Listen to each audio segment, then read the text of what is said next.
Most people think bookkeeping is all about spreadsheets, reconciling receipts, and staying buried in someone else's numbers. But today's guest is flipping that idea on its head. Jaime is the CEO of bookkeepers.com, and he's helped over 17,000 students launch and scale their own bookkeeping businesses, not just to make money, but to build freedom on their own terms.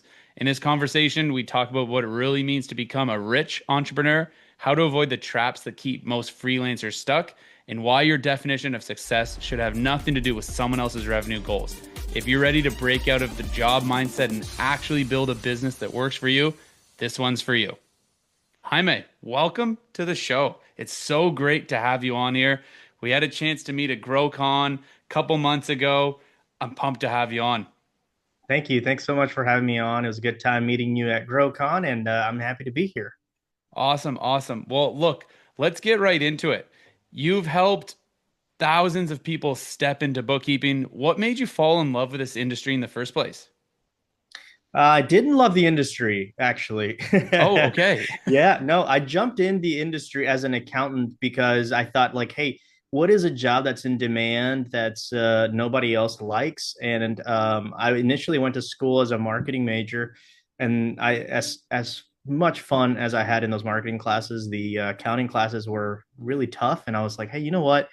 Let's make a smart decision here, and let's find something that's going to be very difficult that people just loathe, me included. And then I did it.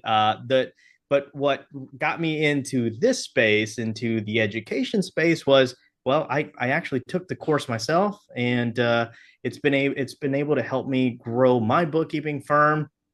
And then what I did is I started working part time with the company, and I realized that the most fulfilling part was the teaching, finding people that actually that could just seeing those light bulb moments, when you're able to explain something to them.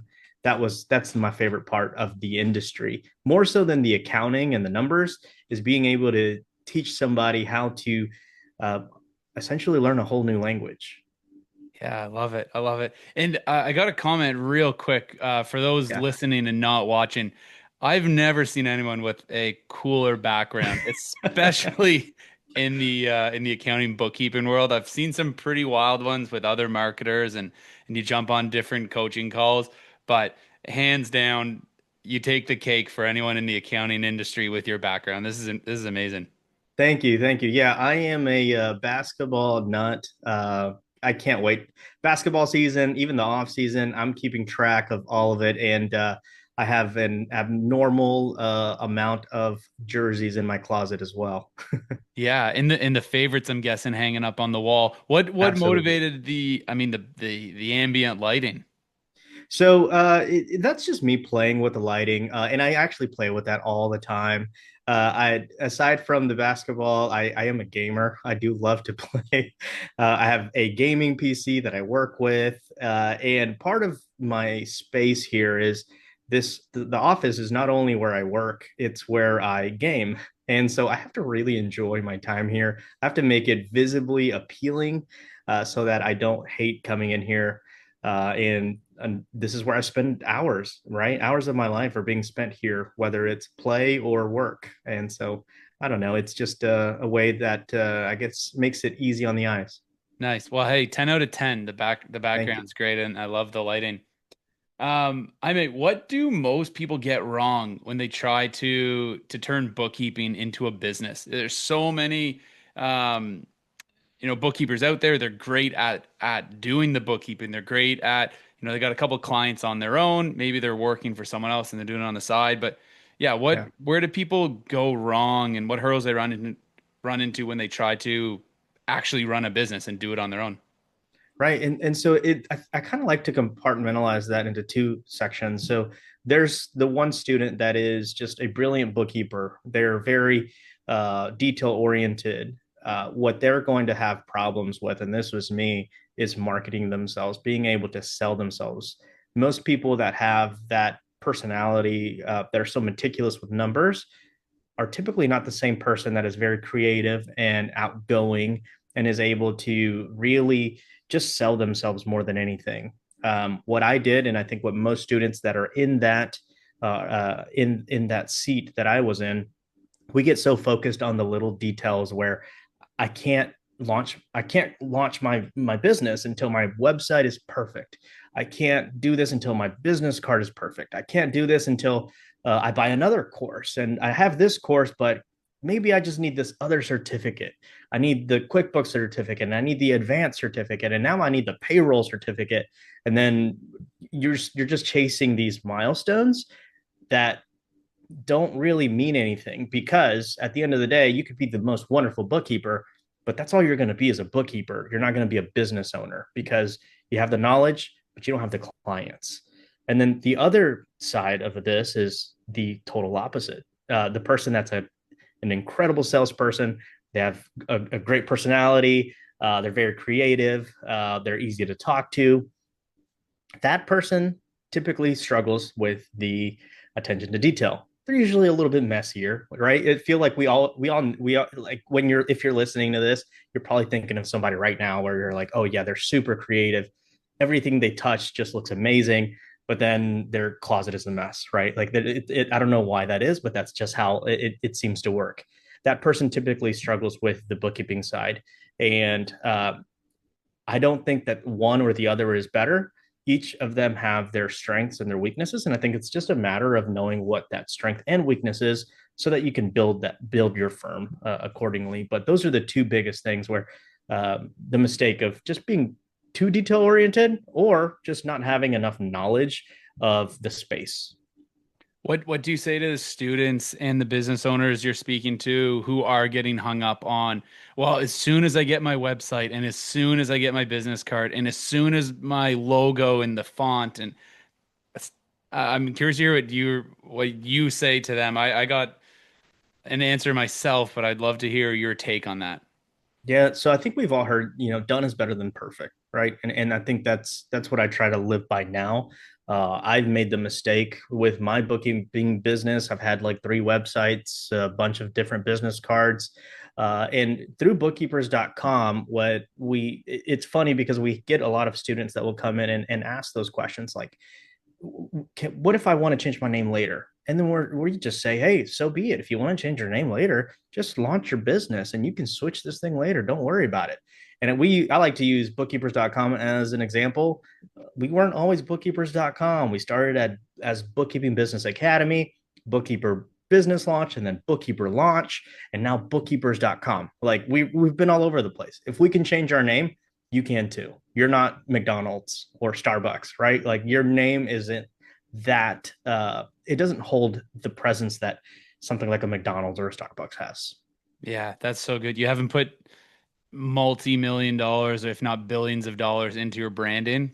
Yeah. Just change it and move on and worry about getting paid and doing the work and growing a list of clients. Also, at Oh the end yeah. of the day, your clients, they're not choosing to work with you because of your business name.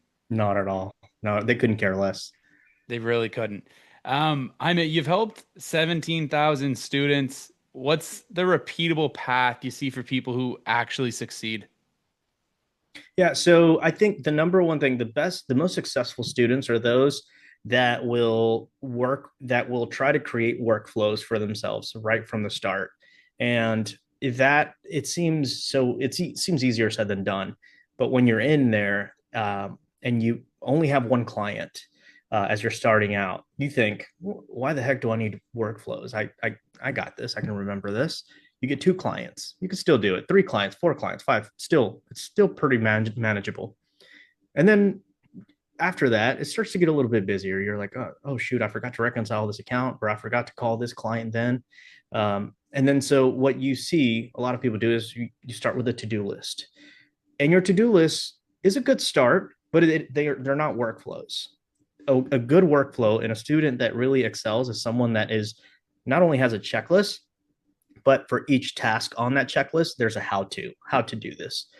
Why does that matter? Because when you're ready to scale and you hire somebody, you can literally just say, hey, here's the template. Here's my to-do list. Here's what you're going to handle this client. And this is what we do every single month, every single week.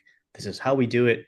And if you're really doing things the way that we suggest, not only are you giving them a list and instructions, you're doing a video of it, of you doing it. You're doing a transcript of the video, and you're doing a checklist that says, not just this is how you do it, but here are the 5 major points in this task. If you can knock all these 5 out, you've done the task correctly. I love it. Yeah, if you haven't fallen back on that safety net, you don't have the checklist, task Yeah. isn't done. So just kind of loop back and go down the list. I think business owners and just people in general, they make things so much more difficult than it needs to be. Oh yeah. Record what Yeah. you're doing. I'm in the middle of reading Buy Back Your Time by Dan Martell right now, and I'm at the point in the book where, yeah, just record yourself, have the checklist, what to fall back on, and it just makes life a lot easier. Yeah, your So, future self will thank you. And it's so hard to think about that future self because you think, I don't have time for this. I'll do this later. I don't really need it now. But your future self needs it badly. And they're yeah. going to wish that you did do it. And you're already doing the work, so just jump on Zoom, record yourself on the screen, and then at least store that doc so the next time someone comes in at the bare bones, you have a rough video of you just walking through it and you're just talking Yeah. talking through the things that you clicked on. You speak a lot about becoming rich in your own terms. What does that mean, and how do you help people define it? Yeah. And so the reason this is really important for me is because when I wanted to start my business for the first time, I saw being rich as it was totally off, totally different than what I think of it as now. And to me, it was being able to buy whatever I wanted, to wear fancy clothes, wear a suit to work, go to an office, and that's what I kind of define as success. And oddly enough, I thought being busy was successful. Like I always thought that the most successful people, if you talk to them, they were just like, oh, I'm too busy for that. I'm too busy for this. Right. So there's some weird mindset shift that I made. And I don't know if weird is the right term, but I had definitely had a mindset where I thought busy equals high status. It means rich. It means that's what I want. Now I've kind of broken it down into a 4 piece framework, which is totally different than it was before. And that's faith, freedom, flexibility, and fulfillment.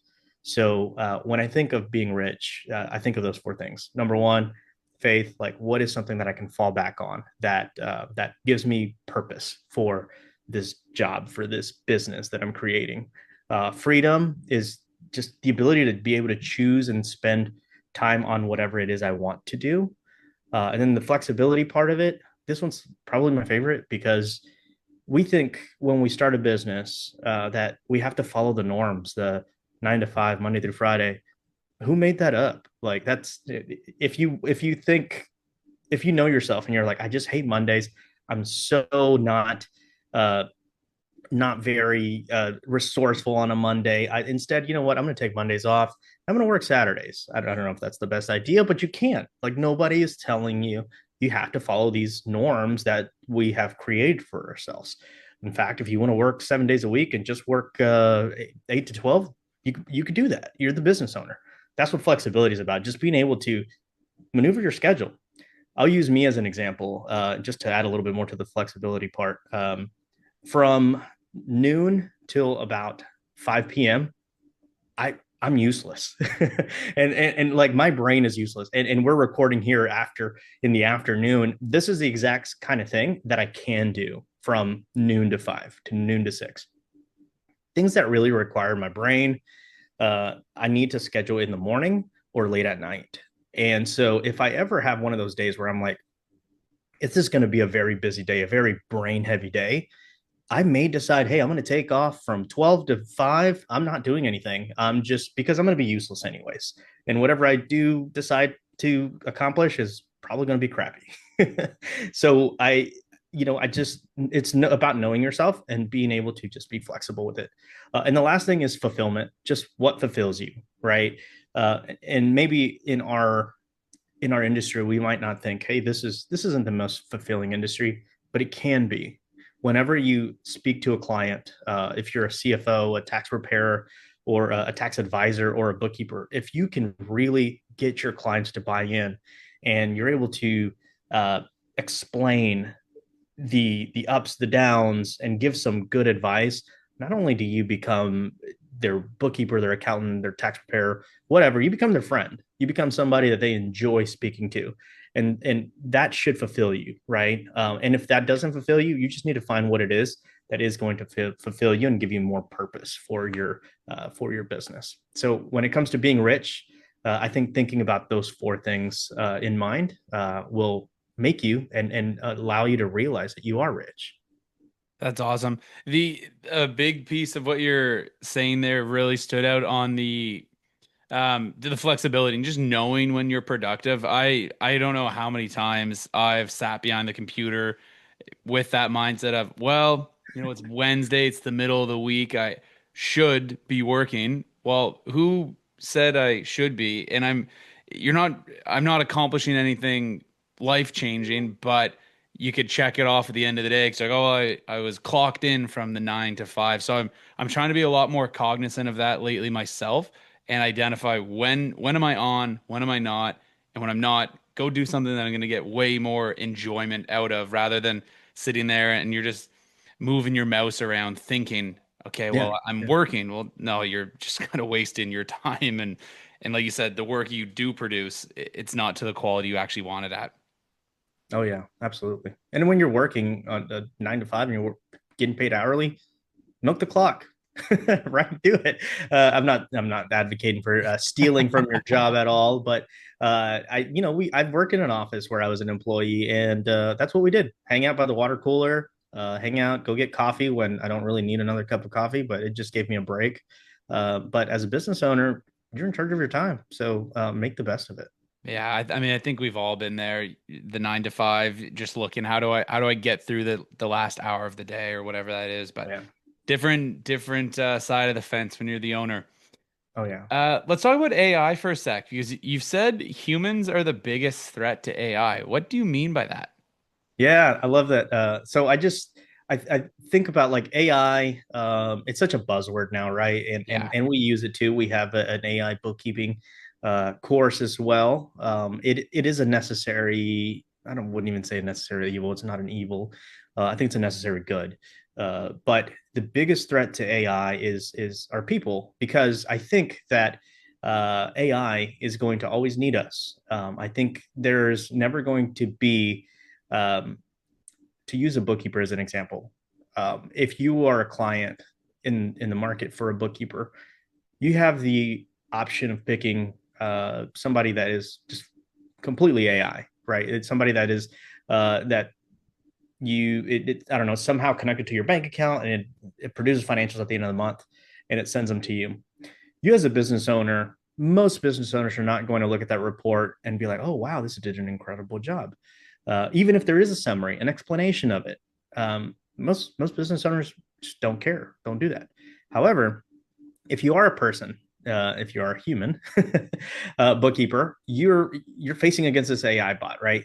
And you have that relationship with the business owner, and I think that's what the core of the message is, that this industry is so relationship heavy, right? And I like to compare it to like a marriage. Whenever you're dating around looking for a client, or a client's looking for you, it is like dating. And when you start working together, it is very much like a marriage. You spend a lot of time together. You as the bookkeeper, heck, or the tax preparer, you get to know so much of that business owner just by looking at their bank account. Sometimes more than we want to know. And you're able to spend those, like, at least monthly, if not quarterly, spend some time with them, explaining financials to them. Sometimes it forces that client to understand the financials and understand where their business lies. And I can tell you, from experience from clients that I've had, when we haven't met and they're like, hey, I can't make it this month, can you just record a video of explaining the financials? They don't watch it. They just don't watch it, because it's even that, like, takes away from the human element. They want a live person they can chat with, they can ask questions about. So when I say humans are the biggest threat to AI, I mean that I mean that AI is not coming for our jobs. I think AI is going to be here. It's here to stay. I don't think it's going anywhere. I think it's only going to get better. And I think those bookkeepers, accountants, CFOs, tax preparers, everybody in the industry. If you're not using it, maybe you could probably get away with it now, but I think in a year, 2, 3 years from now, if you're not using it, you're going to be left behind. 100%. Yeah. And it's only as good as the prompt the human gives it as Yeah, well. I mean, depending on what platforms we're talking about, I use a lot of Chat GPT, so that's anyone can use it, but how good is it? It's the prompt you give it. But I really like what you're saying about the human element to things. I don't know about you, but personally, I've been a part of a lot of masterminds, a lot of different groups.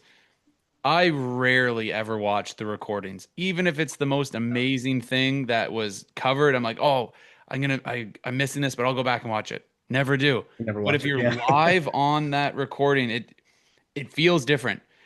I like a lot of sports as well. I'm a big hockey guy. I find it insane when people are like, "Oh, I'm gonna record the game and watch it later." No, it's not happening. I want to watch it live. So that live element, like you said, it just makes it adds a lot of value in relationships to the clients, which at the end of the day, it's all about relationships. So, really solid point there. Where do you see even experienced bookkeepers getting stuck as they try to grow or scale? so I think it is like the processes. I think this is what happened with me with my bookkeeping business, which I'm not actually actively growing anymore. But um, I got to the point where I needed the help. I knew that I needed help. I was capped. I had too many clients, not enough time.